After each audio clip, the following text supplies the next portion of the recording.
Hello YouTube vintage radio collectors. Just a short video about what I consider to be one of the best early solid-state radios. This is an early 60s. This one has a 1963 date code in it. Panasonic National T-81 radio. And these were really well built. Like it's got about 3 pounds. It takes 4 AA batteries. The original battery tray in it, like so many I find, badly corroded. The metal parts inside of it are just basically done. But you can get a AA battery tray fairly easily. Just like that. Fits right in. So a new plastic battery tray. Just 4 regular AA's. This has some neat features. Has a local DX button.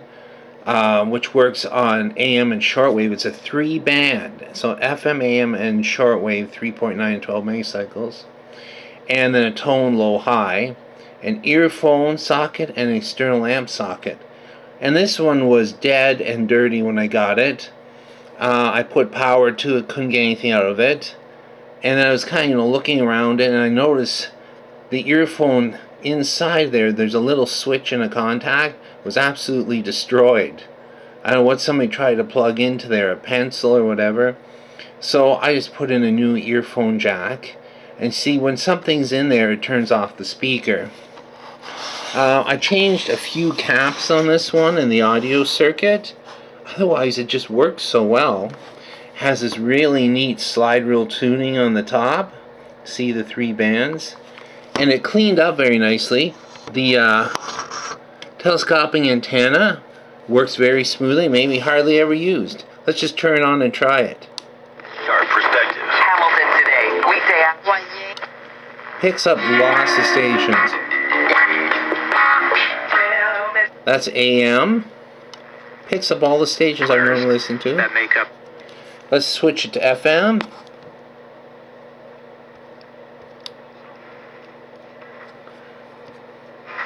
Logos.com.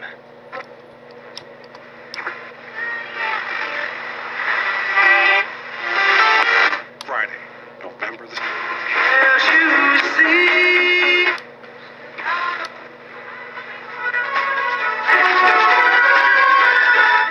It has really good sensitivity. Like, I'm surprised at how well an early FM. These are germanium transistors, all original parts. Don't want to play too much music. I don't want to get removed from YouTube. And the interesting thing is, it was filthy dirty, obviously not used in a while. I didn't spray any of the controls or switches, and none of them crackled because they're really high quality. And that was the thing about Panasonic in these years. Everything they built was sort of a cut above the rest. Nice swivel antenna mount. The leather inserts, I don't think it's real leather. I think it's some kind of vinyl covering. There's the switch. Oh, the sun's coming out now. Finally, after 4 days of rain, we have some sun. And just a nice little radio. They're fairly rare and very rare to find working. And I have to tell you, to get this out and change caps and work on it, this thing is like a Rubik's Cube to put back together. There's so many little clips and soldered in jumpers, and it fits so tightly, and so much is packed into there. Anyway, thanks for watching and listening.